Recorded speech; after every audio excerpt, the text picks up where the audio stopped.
I can. There we go. There you are. Got it. Happening.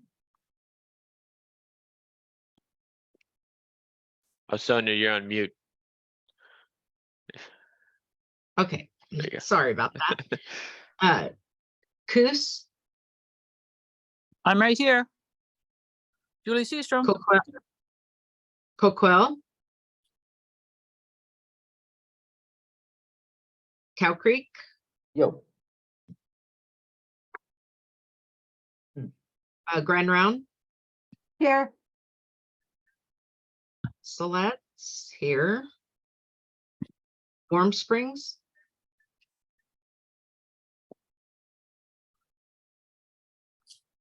Burns, Burns, and Umatilla. Here. And Klamath.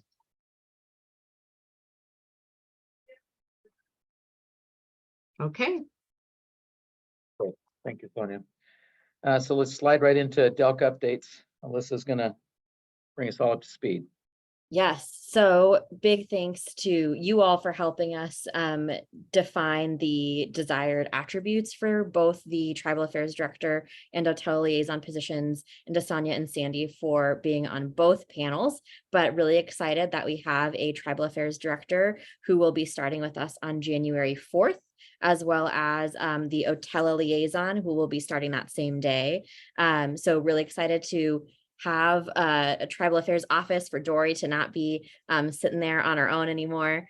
I did want to see, and Sonia and Sandy and I talked a little bit, if there were any resources, documents, information that you wanted to make sure we're bringing forward to support onboarding. And Jonas is going to go through a little bit later, sort of a summary of the work the TAC has done over the last year or so. But I would just wanted to put a call out if there's anything else that you want to make sure our Tribal Affairs Office is aware of, so that we can start strong and entering into a good government to government relationship. Alicia, can I ask you a question? Yeah. You said that we have, you guys have chosen a director and assistant director? Mm-hmm. And then Jonas is going to give us last meeting, he gave us a really nice, like, you know, from start to now, as far as like kind of like a calendar of what's been done. Yep. And how we changed from one thing to another thing. And then if I heard you right, you said that there's not going to be a separate Otella presence, web presence. Did I get that right or wrong? Yep. Yes. And Jonas will go through, he's fleshed out that kind of month by month even further. So we'll spend some time going through that. And then the TAC determined that there wasn't a need for a separate Otella website, and instead any information that the tribes wanted to be sort of amplified, we could put on the DELC website rather than having a standalone site. There was also agreement that at least at this time, there isn't a need for the branding and logo, but we have all those resources that Cayuse developed that we can always pick back up if we want to down the road. Okay, another question, okay? Yeah. Are you able to send that to us, you know, via email, through PDF kind of stuff, so that we can look back through it in our own time? Because it's not, it's nice when you give us this like PowerPoint presentation and stuff, but it's a lot to digest. Yes. And if you could send it to us so we could read it like slow another day, I appreciate it. Yes, we'll send it out. We'll also be posting it on the website along with the meeting recording from today. Absolutely. Thank you so much. Yeah, thanks, Julie. There's a film that I always ask all of our new employees to watch, and that's I want to say it's Broken Treaties. It's a PBS, just a 1 hour. Kind of gives a nice overview of. I don't know. I've always found it kind of I found it impactful. So, Great. Thank you, Sandy. you bet. And certainly, since Paulina's not an Oregon tribal person, that might be kind of handy for her to get a feel for that. Did I miss the names of the new hires? No, sorry, Angie. Paulina Whitehat will be starting as our Tribal Affairs Director, and then Dana Castagno will be starting as our Otella Liaison. And Dana actually is the current Equity Fund grant manager. So she's been working with equity fund grantees and sort of has exposure kind of from that perspective and brings a really good kind of fiscal lens that I think will be really helpful as we start talking about the tribal set aside components. And Paulina has been a researcher at U of O, but extensive experience working with tribes in Oregon doing research and in other states and as a teacher, and was raised on the Navajo Nation as well. Can you say Right. their names one more time slow? Yeah, sorry. Paulina Whitehat will be the Tribal Affairs Director, and Dana Castano will be the OTELA liaison. Dana announced to the equity fund grantees today that she's leaving. Yes. Very Uh, excited. I've She might jump on if she can today too. She also works with the OPK grantees, which Yes. I had a meeting today also. And I'm really pleased with her hire. I think she's going to Good. do great. You're, I think we're going to be very pleased with Pauline. Really good energy, just really good energy, and really well qualified. And yeah, I was taken with her in her first interview, and I watched it on tape. So yeah, Yay. it was good. So good stuff. What else you got for us there, Melissa? I think that's it on the staffing front. And Okay. if folks have other suggestions, added the broken treaties to the list. And I've heard you mention that before, Sandy. So thank you for that. If folks think of anything else that would be helpful, I've reached out to April as well so that we can leverage what the Office of Indian Ed puts together, and we're not, recreating anything there. Of course, the government to government consultation guide that we adopted from Office of Indian Ed with the education cluster will be part of the onboarding, but please feel free to send me or Dory any other resources that you think would be helpful. I think it'll be a really good balance. Dana has some familiarity, having been with DELC now since February. Paulina has familiarity from the research side, so they're not coming in completely clean slate, but definitely want to make sure they've got what they need to start strong and make sure you all feel like you're getting what you need, since we have had this gap in support for a bit. And I can hand it to Jonas to walk Yep. us through his summary report, which Okay. is really comprehensive. This is the last time we'll be with Jonas. Oh, yeah. We want to live in the moment here. I know, don't remind Please us. enjoy. I was the next surprised. time. I was surprised to hear his voice because you guys told me he was going to be gone this time. So I'm thankful to hear you. Yeah, last time. Yeah, it's been great. I told Sandy and Sonia in the planning earlier, become a pretty big fan of early learning now since I've been on this project and it's learned a lot from you guys. And so fan of DELC, fan of what you guys are doing. The work's really important. So I'm just going to be always checking in and seeing what's the new news from this group going forward. So it's been a lot of fun. And I'm about to show you my last little leave behind here as part of this project. So let me share my screen. Can you guys see it? Yes. Yes. Okay, so we did a little preview of this in November, but as Alyssa mentioned, it's been fleshed out a little further. So I'll kind of run you through some of the new additions, but also kind of explain how this can be used going forward. This deliverable kind of came up as when we discussed, bringing on the new staffing and having something that they can easily go to and reference as part of their transition to kind of get up to speed on what the TAC has been doing. But it also could be used by you guys yourself, right? If you want to go back and, find maybe there's a specific discussion you're trying to dig up or a specific decision and try to figure out when that was. This document would be useful in those types of scenarios.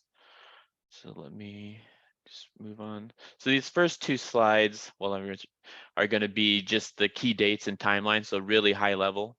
And then there's a big chunk of slides that are monthly summaries. So each slide represents 1 month or one meeting. And then at the end of the document will be some key slides that I put in that were, related to funding, or maybe some of the information that was in the organization document, some of the branding stuff that was developed, and also the Raise Up Oregon 2.0 summary. So these first two slides, I'll just kind of orient you. I won't drain all the information, but we'll have the months across the top. And then in each of these rectangles, they'll just call out whether or not it's a meeting or a work session. And then some months, like in September, you can see we had a meeting and also a work session. So you could see it, the split coloring here. And then down below will be high level bullets of kind of what happened during that meeting. Usually pulled from the agenda, but if there's like a big decision or something like that, or a big topic, I listed it here. I also included a little icon here of, it's just like a right turn icon, but this is to signify kind of like a big decisions or a big direction shift within the group or for TAC.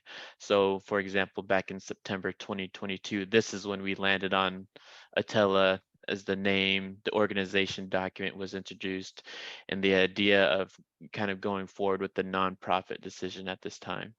So you can see that's kind of all called out here. And then down below, you'll see some chevrons of basically some of the big themes of what was going on. So you can see what was happening each month up here, but down below, you could kind of see quickly that the, Raise Up Oregon 2.0 was introduced. We're working on the identity guide. The IGAs were a topic in each of these meetings. We're working on the job descriptions for the staffing that is now becoming on board. And so you could kind of just see quickly, the themes of these meetings. And then same thing in 2023, right? But just you could see the full year, same orientation on this thing. But I'll just call out kind of the big shifts. So in April, we had another work session. A lot of this was focused on Raise Up Oregon 2.0 feedback. We also finalized the branding at this time. Val, we shifted the leadership, right? The chair and vice chair, Sonia came in. And then we also, in this meeting, I bolded that there's a decision to kind of move away from the nonprofit. Everybody decided that that would be too hard to kind of do our day jobs and also help run a nonprofit. So that's when that shifted as well. So I put an icon there. Again, don't want to drain all this, but then recently, as we get into some of the more recent months, there was a big work session in October, right? Where it was decided that we wanted to kind of shift focus and become TAC to become a subcommittee of G2G education cluster. So that's the other reason I put an icon here. But yeah, so this is just a quick kind of reference timeline that you could go back and look through. And then say you wanted to see more details on a specific meeting, each of these, just for ease of navigation, I put a link in each of these rectangles. So you'd be able to click on one and it will take you to that specific monthly summary slide. So I'll just kind of orient you on these slides as well, and I won't drain all of them, but like on each of these slides, you'll see the agenda for that meeting, who attended. So the greens are the folks who joined that meeting. And then also you'll see who joined from the state side as well.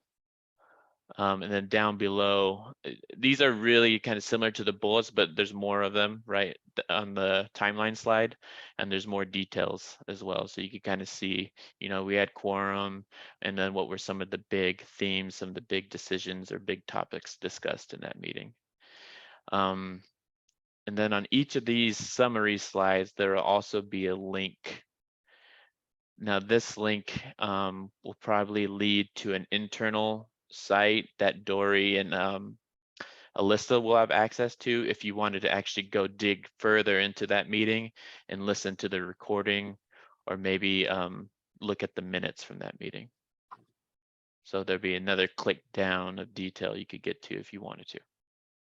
So that's what the summary slides would look like. And then at the end of this document, you'll have a few slides of some of the bigger things, the big rocks, I guess you could call them, for TAC. So this slide will be on the funding. This was covered a few meetings ago.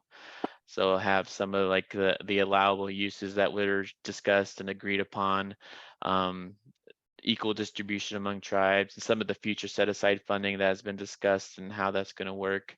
So just kind of high level information of some of the decisions and some of the funding timelines and IGA agreements that went out. And then there'll be a number of slides on just the logo, the colors, the fonts that you guys all put together. There will be a link here as well to because there is that broader branding materials document that we put together. That will be saved to an internal site as well. So if you wanted to dig that back up, say you're digging back the branding materials, you need them for something, you could go to that branding materials document. This is just kind of a quick reference slide to see, what happened.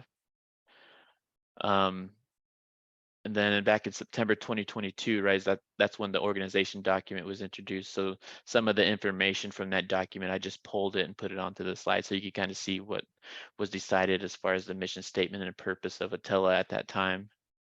And also some of the reportable metrics that were identified at that time, if you guys need to go back and look at them as you kind of start developing the early learning plan. And then this was added as well, the Raise Up Oregon 2.0 summary of the feedback that TAC had provided for Raise Up Oregon. This is just the one slide in the quick high-level bullets of the feedback, so the really quick summary. But if you wanted to go actually look at the broader summary that Remy put together, Remy and Alyssa, you could go find that as well. These links are just kind of dummy links right now, but before I fully roll off, I hope to get all the links updated with the links. We're working on that with Dory right now to get all of these documents saved in a safe spot within the Delk ecosystem. But yeah, that is the timeline / summary document. So hopefully this is useful going forward. I think it will be really helpful for the new staff that's coming aboard, but also for you guys going forward. If you ever need to go back and look at something, you could come to this document. Jonas, okay, I should come something? Yeah. I humbly thank you for giving us this timeline from beginning till now. It's such a comprehensive timeline, and the links that you got going on and being able to check back and stuff. I just can't thank you enough, and that you're open to the idea of like knowing us after you're gone and that kind of stuff. I'm like, it's how critical it is. So I humbly thank you. Yeah, it's been my pleasure. Thanks, Julie. Next thing you know, Jonas is gonna be a preschool teacher. Never know. It'd be good. Thank you, Begin- Jonas. Yeah, you're welcome. Yeah, very much appreciated, Jonas. And this document is going to live, we talked about this on Monday, but let's talk to the group again. It's going to live. Well, there's gonna be like an internal site where all the TAC documents are stored, but also there's gonna be the public facing aspect, right, Alyssa? Like some of this is gonna be on the public facing website of Delk, where some of the TAC documents will live as well. Yeah, we'll have our internal structures. I would say most of this will probably be on the site. I mean, the recordings, the minutes, we're talking about it in this meeting, so it's materials from a public meeting, so it'll all be on the site. I think what we need to work on is how we'll display it, right? So it's not like, well, I have to remember that we saw this in the December 2023 meeting, right? We want to make sure that it's easily accessible. So it'll be up there relative to each meeting, and then we'll have to work on how we have some standalone documents. And I think that could be a place where the TAC, making sure you all tell us what are the documents that you want to make sure folks can easily reference without having to know when it was discussed. Alyssa, can I ask you a question? Yeah. Just to make it clear in my own mind, and the reason that this is gonna sit on the side is because it was considered by everybody that it was like duplication of effort, and and there's no need? Is that, did I understand you guys right when you were speaking? It will be on the site for transparency and because the Tribal Advisory Committee is a public body, so materials from these meetings have to be available to the public. But we want to make sure that if there are particular resources that the TAC thinks are important, that we want to make sure are easily found, that you don't have to, you know, read a map to find your way to where they live, that it's pretty easy to track down and access. I imagine this summary document may be one that we want to have kind of as a standalone, and I don't know if there might be others that the TAC would also want to kind of display as foundational documents to the TAC or something similar. But did I understand? I thought if I was listening close, I don't know, maybe I misunderstood, but that it was this is gonna like be like under the umbrella of something else. It's not gonna be like its own thing by itself. You know, like we at one time we thought that it was gonna like branch off and be its own thing, but it's not gonna do that anymore. It's gonna be within something else. Yes, so we decided that the Tribal Advisory Committee decided that from a website perspective, there's not going to be another site. So this will be on the DELC website. There'll be a page specifically for the Tribal Advisory Committee. And all these resources and materials will live there. And then the Tribal Advisory Committee has sort of moved away from wanting another entity to be a tribal hub because it sort of puts into conflict that government to government relationship that we have an obligation to uphold as the state. And so that's something that I think in our October meeting was the direction the TAC wanted to take. And Julie, I don't think you were there for that one. That's why I'm confused because I haven't. Yeah. I was Yeah, like, so what? that's the shift. Something big happening. I wasn't there. I'm so sorry. I'm so No, sorry. no, that's all the good. shift. And Sandy and Sonia, correct me, I feel like we're still exploring really what that means. We just know an entity doesn't seem like the path. Thank you so much for everybody for your patience and get me up to speed. I'm sorry for bothering you. All good, all You're good. never a bother, Julie. Questions are how you get the information you need to Right. carry forward. So definitely don't apologize. And just, you know, through the work that we do, and I've said it many times, the structure of what the hub was supposed to be, that it doesn't really fit anymore, you know, and other agencies have similar to our TAC, they have the advisory committees and they move really good. But DELC has taken it a step further as where we will have a subcommittee under government to government to report out to all the tribal representatives, because at each tribe on this committee decides who is representing their tribe, as to where on government to government, every representative is council approved to speak for their tribe. So it's a little bit different distinction. So we will still report to a larger body, and that'll be the government to government subcommittee that was established at this last week's government to government. Aren't you incredible? You are so patient. Thank you so much. Yes.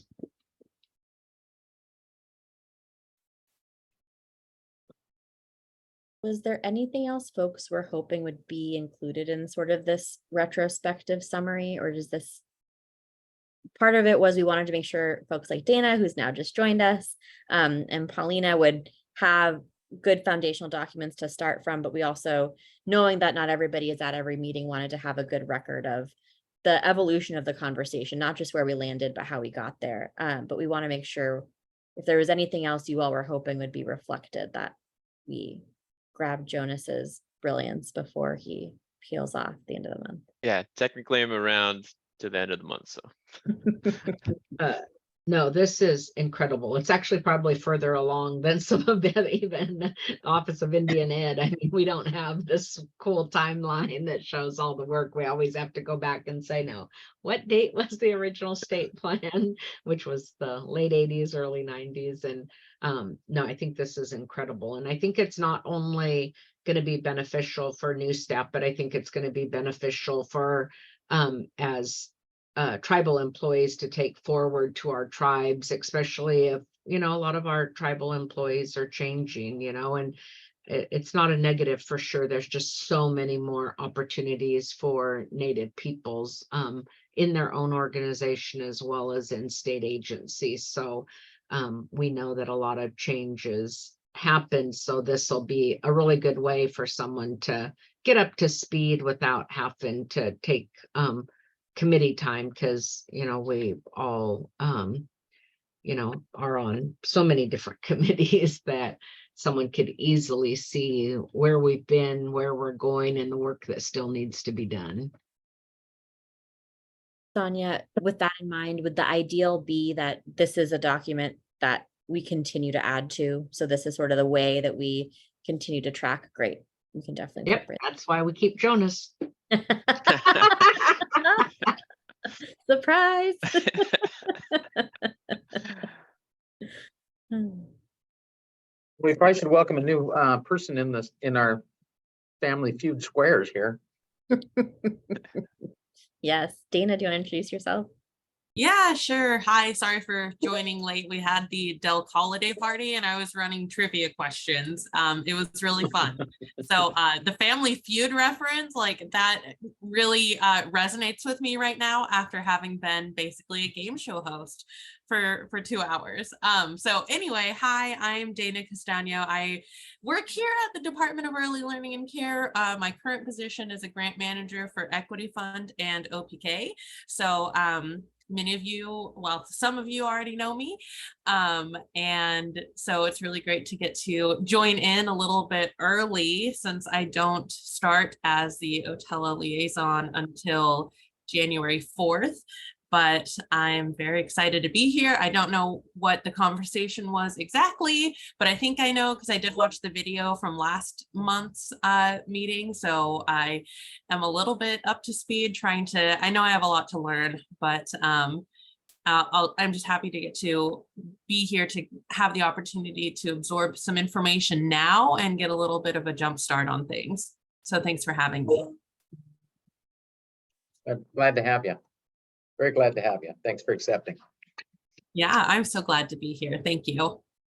Yeah, And Dana, just I could do a brain dump with you too on all the stuff I just went over as well. That would help you. Yes, yeah, that would be awesome. Thank you. And Dana just voluntarily got 9 new bosses. 9 tribes. Willingly. Yes, there must be something wrong with me, but I am happy to do it. I think it's going to be great to work with this group, and it's just the nature of the work is so important to me. I've shared this out with those in the interview panel, but I am also a tribal member, so it's very close to my heart and something I'm passionate about. And I've already been like talking about some similar work in my role, that because we do have tribal grantees for both Equity Fund and OPK. So there's already been some things that I've looked at. And so like this just felt like the right fit for me. We're really excited to have Dana in this role.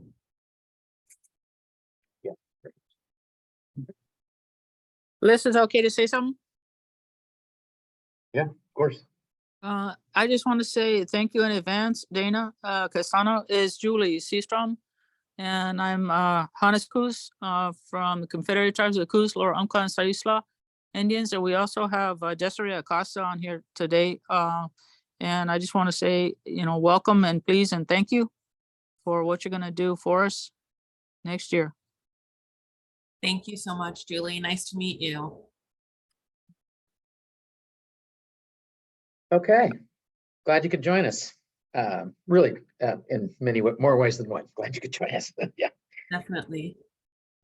So shall we move on down to the next agenda item, and that is our the early learning plan actions outcome. It's actually this sheet that Alyssa created for us and sent out last. I got it November 15th. I hope people have had a chance to kind of look at it. It, rather than reinventing the entire wheel, we determined that we could pull from the AIAN Student Success and the what's the Raise Up Oregon, RUO2, whatever the acronym is, right? And Perfect. so, yeah, R2D2. So Alyssa went through and pulled some things that are relevant and pertinent. And so I don't know if folks have that available to look at as she goes through, or if you need to share screen, Alyssa, or. Happy to share screen. I tried to do some more homework, Sandy, after talking with you as well. nice. So happy to walk through that. But so I made some adjustments from what we talked about last time. Just I'd originally tried to put some of the data pieces we talked about in the same place as the AIAN metrics and actions, and I created a separate tab. So this is, and I'll try to collapse some things. This is what we discussed last time. So anything that's in bold was what we discussed in the meeting in November. And anything in red were suggestions that I had offered in terms of next steps to consider. And so one of the things that Sandy suggested, and I couldn't quite figure out how to do it as a crosswalk, so thought it could be good to just has a standalone, is I went through kind of our major programs and their purpose, any notes around who has access and whether any tribes are currently accessing.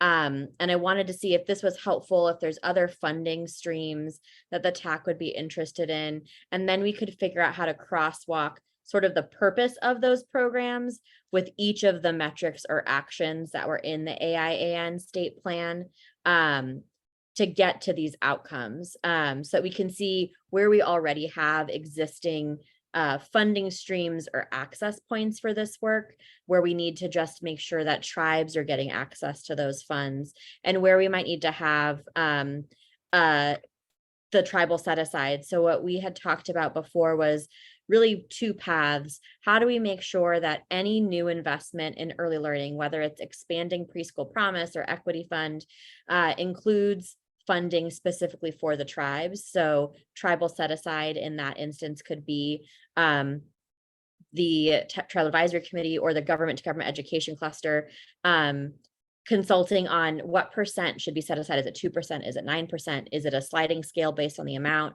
And then what bodies of work really aren't captured in the funding streams and program structures within DELC, and would be things that we want to cover with like a tribal early learning fund, similar to some of the specific funds that OIE has. I know that the Oregon Department of Human Services, OHA, and I believe Oregon Housing and Community Services have been looking at tribal set-aside models. So I've asked them to share what they've come up with so that there's a starting point. But once we can kind of crosswalk these pieces, then I think we'll also end up with a better sense of where we need to leverage investments in the future and where we need to start looking at our program policies. For instance, making sure that the students are receiving teaching within tribal history, shared history. How do we operationalize that from a policy perspective? So these were the programs. Baby Promise, which is not currently statewide, it's only in 3 regions. There's no reason that currently, actually, I should add to this. Currently, the grantees themselves are CCR&Rs. So if we wanted to have tribes as an eligible entity, we would have to make that a shift. We have the Early Childhood Equity Fund, also not statewide. It's available, but currently only sits in 18 counties. We do have some tribes participating.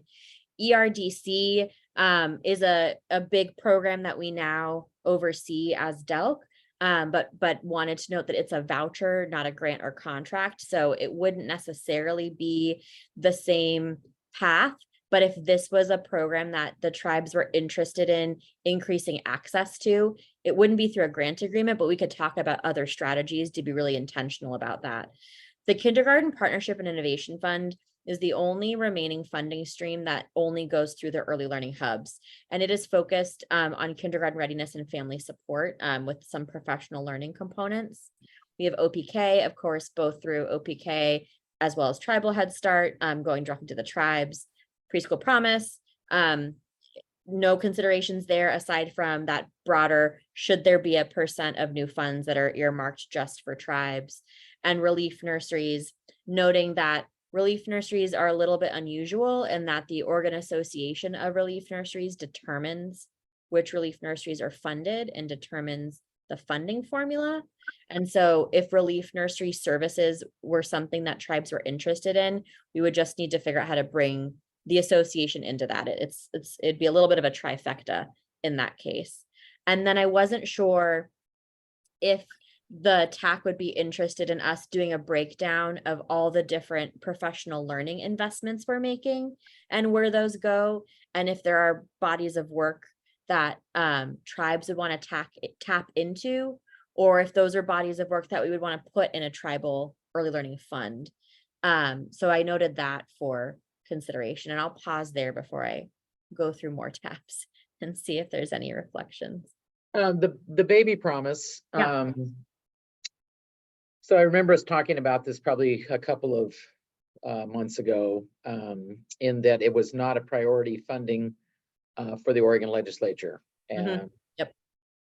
But as I recall, there was some conversation in our meeting about how we're going to start putting some pressure, emphasis, squeeze, whatever adverb or verb wants to use, to the state legislature, start funding that on a state level. Did I remember that correctly? Yes, we have tried 3 times to have this actually funded. Currently, it is only funded with federal funds. There are no state dollars. And it has not been funded or expanded. Because it hasn't been funded with state dollars, there hasn't been resourcing to expand it beyond those 3 regions. So Melissa- so you're going to let us know Yep. as tribal entities when it's time to start putting the pressure on our lobbyists, on our board of director, to start making some noise about this, correct? Absolutely. Yep. Julie, So and then, yeah, go Is ahead, it Julie, okay to ask a question? please. You said that you've taken it to the state 3 times. Is that 3 years or all in 1 year or?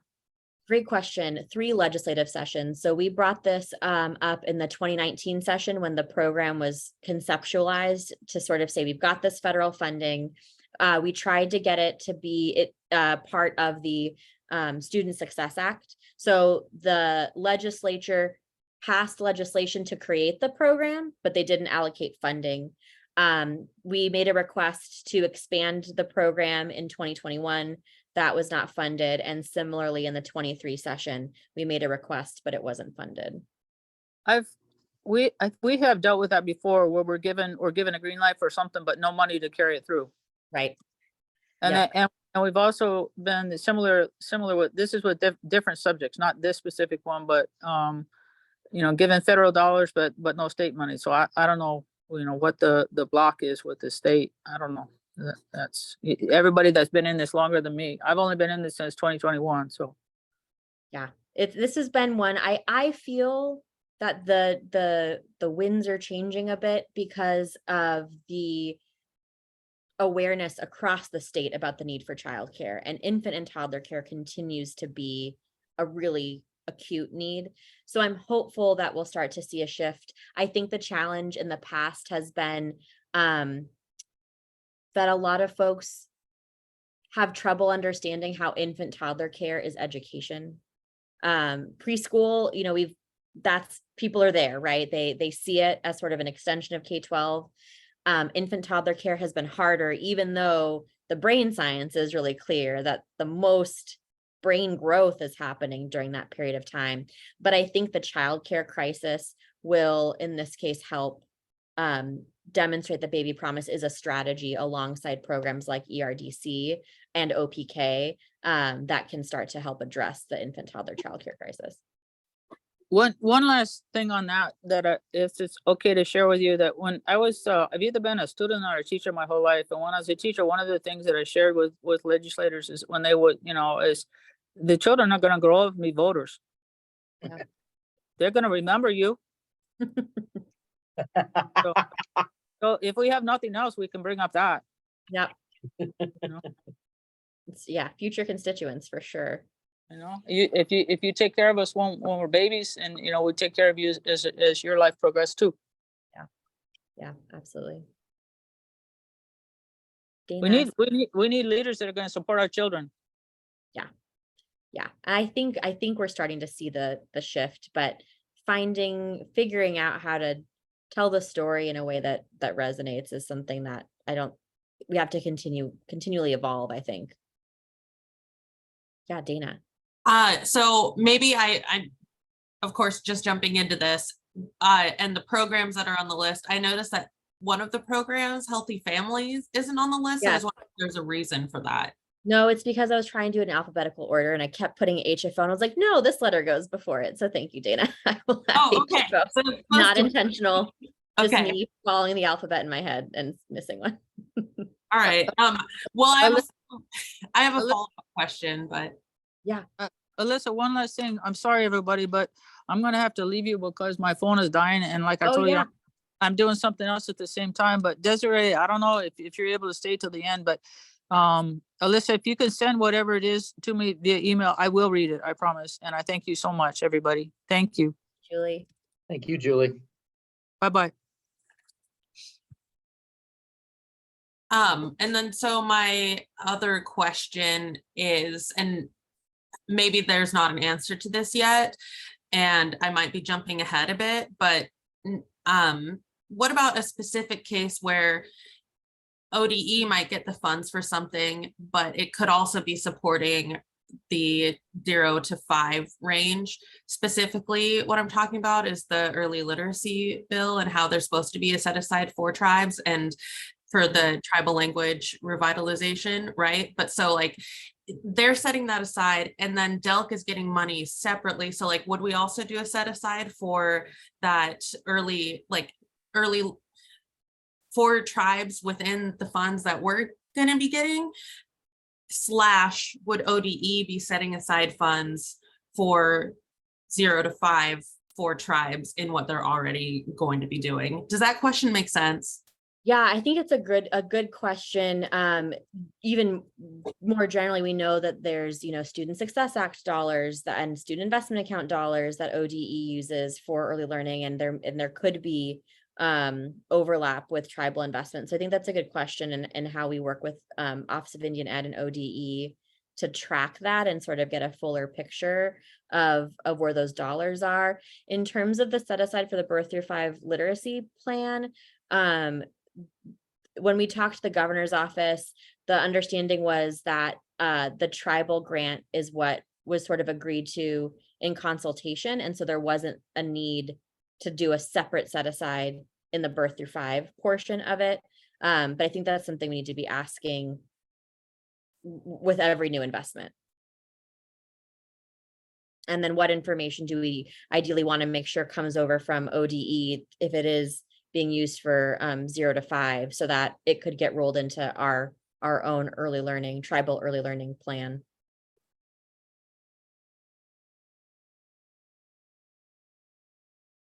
Any other? Yeah, thanks for that, Dana. Any other thoughts? I'm happy to talk a little bit about the data. It's mostly a refresher of what was surfaced in our October meeting. Oh yeah, Hey, Angie. Alyssa?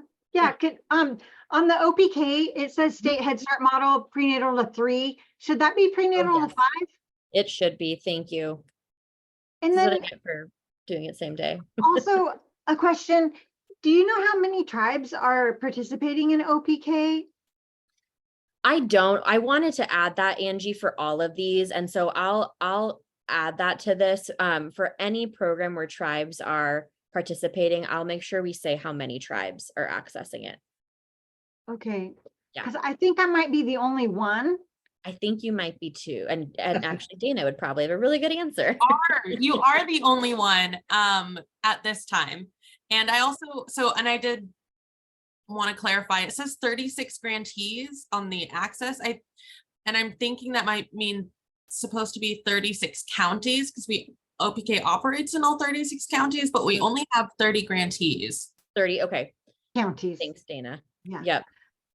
Okay, and then my other piece on that, Alyssa, just to pointing out that I'm the only one, just trying to think about how other tribes begin to access those funds. I know that there's one tribe that wants to, Yeah. had reached out to the federal, I can't remember which one it was. I'm sorry if you're on here right now, but somebody reached out to me and we talked about this a bit, and I think they reached out to you guys as well.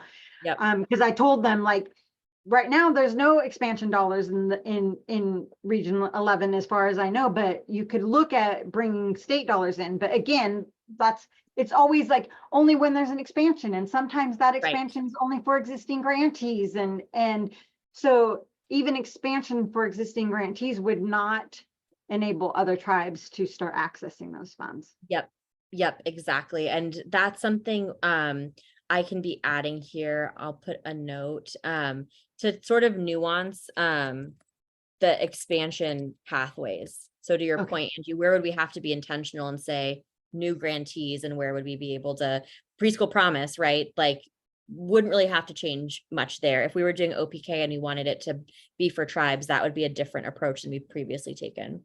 Yeah, Dana. Yeah, just segueing off of what Angie said, because this is something that Lindsay and I have been talking about. Lindsay, who is the OPK program manager, about allowing some of the unobligated dollars to be used specifically for tribes. So yeah, if that's actually a thing that we could do, that's I think the route that we're talking about going to. But so I guess I don't really have anything to add of what's actually happening, but that is something that's already been being discussed because of the other tribe, for one, having I think they're talking to the Head Start Collaboration Office director about adding OPK funding. But eventually I think we'll figure out how to get there. So excuse me for just jumping in and saying things, but I know it's on my radar. That's why we hired you. Thanks.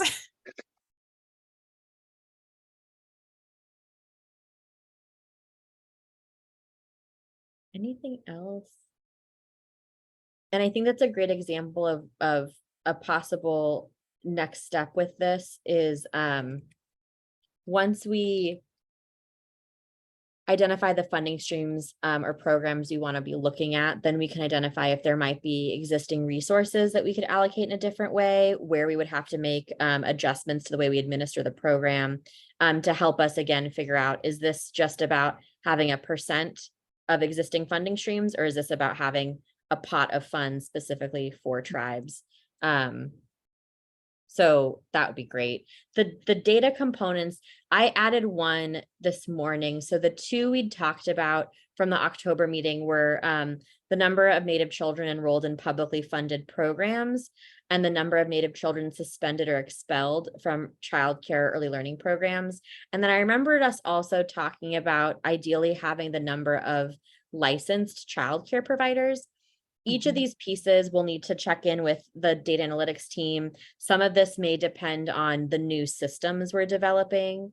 But I think as we figure out the programs you want to make sure tribes have access to, and any other activities that would kind of fall into a tribal early learning fund, that I imagine can lend itself then to, if that happens, what other data do we want to be collecting as a result in support of the metrics you all have outlined via the AIAN state plan. And I will make sure this gets circulated and it'll be posted on the website as well.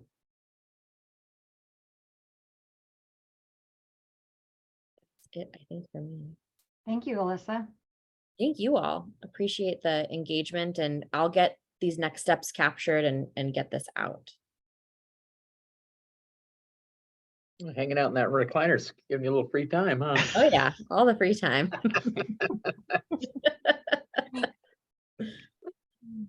Oh, Lordy. Oh, Lordy.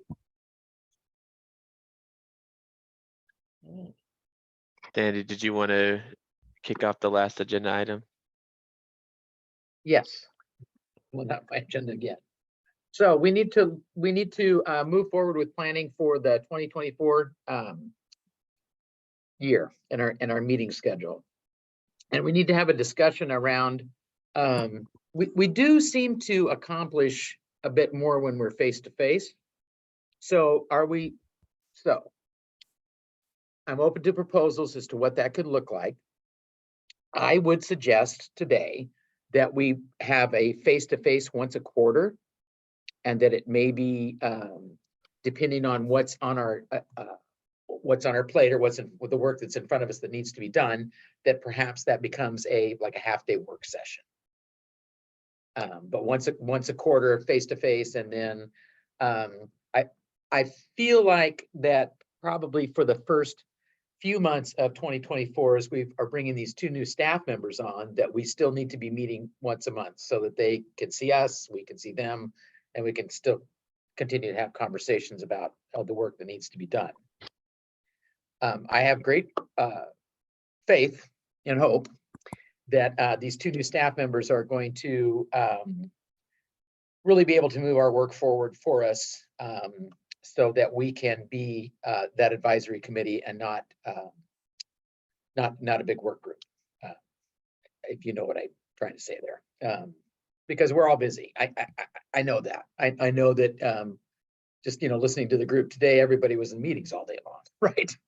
So, and we need to have enough faith and trust in these 2 employees that we've brought on board, that they're going to do what we need them to do, and that there's going to be good communication, and that we're going to be able to move the work forward. So I believe in good intentions, and that's what's going to happen for us. So let's talk about that. How do we feel about once every quarter a face-to-face, and maybe it coincides with the G2G face-to-face? What do you think, Sonia? Or the month after, whatever. What do you think? Well, I think it could, but then we also have, if anything goes to the subcommittee, so it would either have to be like Oh, the got day it. before, or that's the only thing with Okay. using the G2G for that, is it wouldn't give us any time to do any work for the. Okay. So, help me here. I'm not good at this stuff. So like the month before, have it to be a face-to-face work group. So like the next upcoming G2G is March 7th. So in February, we have a face-to-face in Salem. So you're recommending still meeting monthly. For a while. Okay. For a So while. that would be perfect. That would be January, could be virtual. Would the face-to-face still remain hybrid though, Yeah. for those tribes that couldn't make I think it? it has to be. It has to Okay. be. Well, especially to keep quorum and stuff up, because that's what happens so many times with the state, is they would say, oh, but tribes aren't responsive. And there's just so much that happens in tribal communities when you have just 1 or 2 people attending, that you can jump on a couple-hour meeting, but to travel for a day or 2, it just makes it extremely difficult. So I agree. I think the hybrid has to stay. I mean, as much as we And know I Lloyd think likes to most drive to people- Portland. I think most people like to, come face to face if the opportunity is there, but they should still be able to participate if they can. So if we, the February January, face-to-face, and then May face-to-face. And then and do we want to commit to doing monthly meetings until June? That gives us a half a year to get things up and moving forward with our 2 new staff members. That I'm feel okay with reasonable? that. yeah, I'm great with that. And Lloyd, give her a thumbs up. Okay. And, after that, even every other month, I mean, especially like, I think it's so important. The one thing that I've learned from these meetings that I've never learned from, and I think it's a great having the mixture between staff and then tribal appointees, is because not every ed director is the direct supervisor over like Head Start, like is the Head Start director. So Modesta would get his reports, but not the nitty gritty. In these meetings, when you have that mixture, you get to understand, like you can literally see Angie's surprise about her being the only tribe with OPK. Like she doesn't hide it well, which surprises all of us. Like Bookroo, I mean, we just signed on with them. We're the third tribe to sign on with them. I talked to the co-founder. I think there's so many opportunities that we could have to influence content for them because they're very excited to be working with tribes. Without the DELC funding, we would never have been able to do that. It's getting books into the homes, as well as we bought each of the sites a book so that teachers could get excited with the kids and say, oh, did you get this book? Like, this is the book we're reading right now. And kids can go home and say, did I get that book? And I think it's just so many good things that are happening that we need those tribes that do have some of this funding to let us know, you know, how it can benefit our community. Because we see the RFPs, but if there's just so many, if we don't know how it's really, and for us, we have 4 sites, but we have very few staff that work in those programs. We work bare minimum, but that could really expand for us, and it could help retain teachers because we lose them. We train them and then we lose them to the public Head Yeah. Starts because they pay better. But even like when Alyssa was going over the programs in the ERDC, even though we don't receive that funding, there is room for us to be able to influence it, because like for our tribal block grant, they have to apply for ERDC. A lot of times we get people that know that they're not eligible, and sometimes the ERDC staff don't make it easy for them. They don't even want to take the application. Sometimes that say, well, your income, you're over income, it's too much. It's like, but I need that to be able to apply for my tribe's funds. But the worker is like, well, kind of like it's wasting their time, but it's not, because it's benefiting the family because there still are resources. So even influencing that kind of work benefits the state and the tribe, because we're helping families provide a service, you know, and obtain good quality childcare. So there, you know, I see an influence in all of the programming DELC is doing. It's a great. I'm assuming that Dory took notes in regards to these decisions that we were making around meetings. I'm assuming that. We go back to the I- recordings, Sandy. Yeah, Oh, good. Okay. I had, Sandy, Sonia, did you see the email I sent yesterday about potential dates? I did. We but I haven't- have, the only issues is for the January meeting. To get that 2-week timeline in, we have Oh, yeah, that's right. there's a holiday. If you all decide to push it out, either way, I think it wouldn't be able to be on a Monday for planning, but the regular meeting would still be January unless you want to push it out a week later. So I'm hoping that with the addition of these 2 staff members, that the need to have the pre-planning may not be that great. Mhm. I felt like, or I feel like a lot of the conversation was around the fact that we didn't have the staff to really run that interference for us. I mean, is that, am I shooting in the dark there? No, and I was thinking, Sandy, I mean, I feel like even just from this conversation, we'll need to go back and just understand the level of effort to get some of this info. But I feel like Sandy and Sonia, we probably could figure out January's agenda even just through email, so that it can be posted within that time frame. And then it might be helpful to do one planning meeting with Dana and Paulina just to all get grounded on the same page. But I agree. I think Dana, Paulina, and I can always work on the agenda, share it with you both as chair and vice chair, make sure we're not missing anything. But I don't think we have to worry about those planning meetings as much. So You're then quiet, Sonia. Are you Yeah. thinking?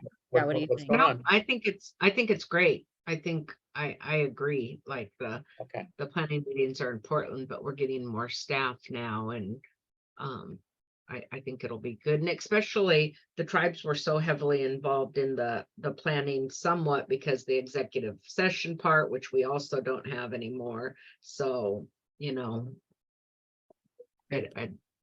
we may not need those ones. Mhm. Look at Jonas, we're falling apart. You leaving us, we're falling apart. Not needed Either after that or all. you've trained us really well. God. Just kidding. Okay, So February and May would be the in-person, and I apologize, I missed this. Would both of them be in Salem, or did you want one of them to be in Portland? We can decide that closer too. yeah, I'm. I feel like I'm not the one that's gonna be horribly inconvenienced.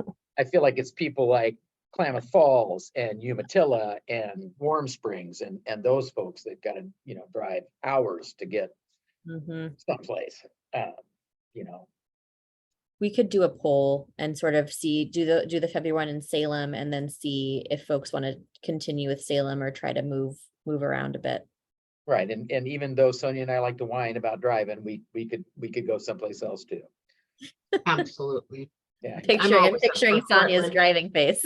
Right, yeah. Oh my God, am I there yet? I told him at our planning meeting, I said, we have no problem asking the Eastern tribes to come over here. I said, whenever I'm going over there, I get to about Hermiston and I'm like, am I there Oh my yet? God, am I there yet? Like on autopilot trying to get to Umatilla, so. And then Oh when I come God. over here, it's like another meeting in Salem. Oh Lordy. When you're driving to Sleds, you're going like this. You have no time to throw yourself around, but that straight stretch of the gorge, it's like, is it over yet? And people in Salem that home is Warm Springs, it's like us driving across town. I mean, it's nothing to get off work and head home for 6 hours and come back. But I guess it's like that for Siletz. Some people go to Siletz and think it's a long way. For me, it's just a hop skip.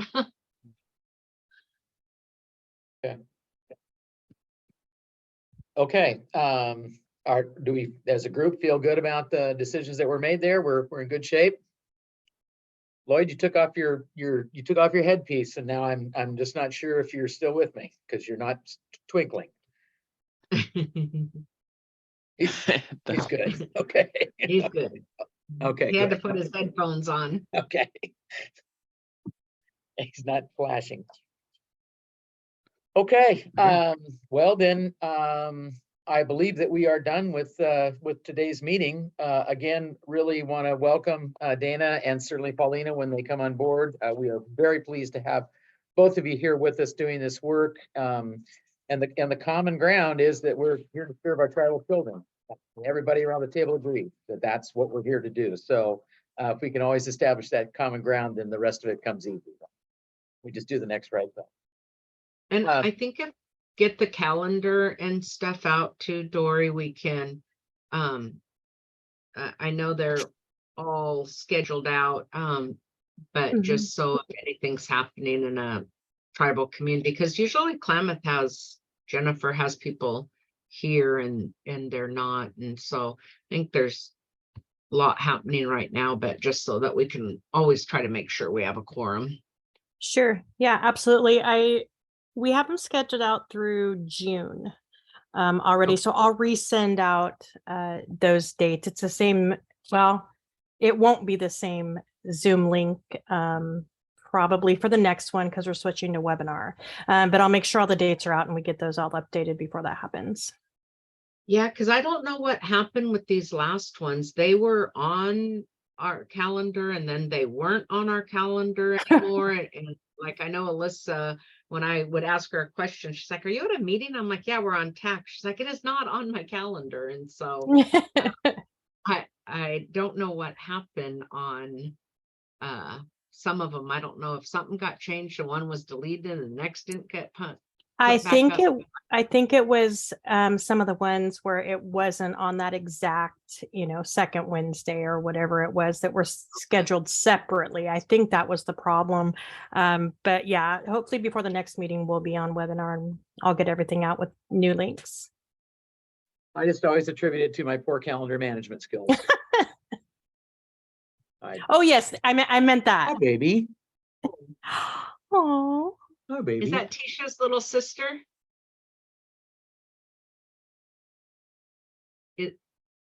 Doesn't she look exactly like Tisha? Exactly. Yes. Oh, This is my granddaughter, and guess what? She's gonna have a baby sister in June. Oh, how Oh, exciting. another one? Wow. Another one. I'm so happy. Oh, Thank you. another girl. Thanks for indulging me. So happy. I'm so happy. So happy. My Well, listen, son- I appreciate it. I actually have a daughter that's getting married in less than 2 weeks, or I guess 3 weeks, New Year's Eve. She's getting married New Year's Eve, and then I have another one going in June. So, Oh, wow. Is she bridezilla yet? That's hard on the pocketbook too. Oh, And yeah, it is 6 hard in the months. pocketbook. I told people I spent more money on wedding dresses than some people have spent on cars this year. No, they haven't been. No, my girls are pretty calm, and not very bridezilla. The one that's getting married on December 31st is it's a big blowout. It's like, the big, she's marrying a cowboy, and so it's just gonna be all that and, a bag of chips, right? And 250 people and all, yeah. And the one in Wow. June is incredibly micro wedding, like 25, only immediate family, 25 people in my backyard, just very tiny. So I'm thinking the one in June is going to be easy. And the one on New Year's Eve is, she's very organized. She just doesn't think she's very organized. So I'll let you know January when I see you again how it went. See, with my son, they hadn't married, they talked about it, but she would just with family alone have the 250. And my son was like, even 25 was way too many people for him. And then COVID hit and we got a kitchen wedding. And so Yes. my son was happy because, I mean, he just always, his one friend didn't even get his his wedding paid off when he When he got got divorced. Yeah. So my son was always like, we could pay off our house like with all that money and stuff. So the kitchen wedding worked out perfect. Worked out well. Yeah. Worked Yeah. out well. Yes. And we yes. dolled her up and she had photo ops like it was. It just, nobody knew, it was just in the kitchen. Perfect. I hope that everybody has a pleasant holiday season. Please take care of yourself. Absolutely. People say it's the Yes. happiest time of the year, and it isn't necessarily for everybody. So Mhm. be kind. Be kind to yourself. Yes. Be kind to one another. Okay. Always a pleasure talking with you, gals. Dana, see you in Yes. another meeting. See you now. Yes. Thank you Jonas, all. we'll see you somewhere. We'll rope you in some way. We'll find a way. Yeah, I'm sure this is not the last. Yeah. Bye, Jonas. Absolute pleasure.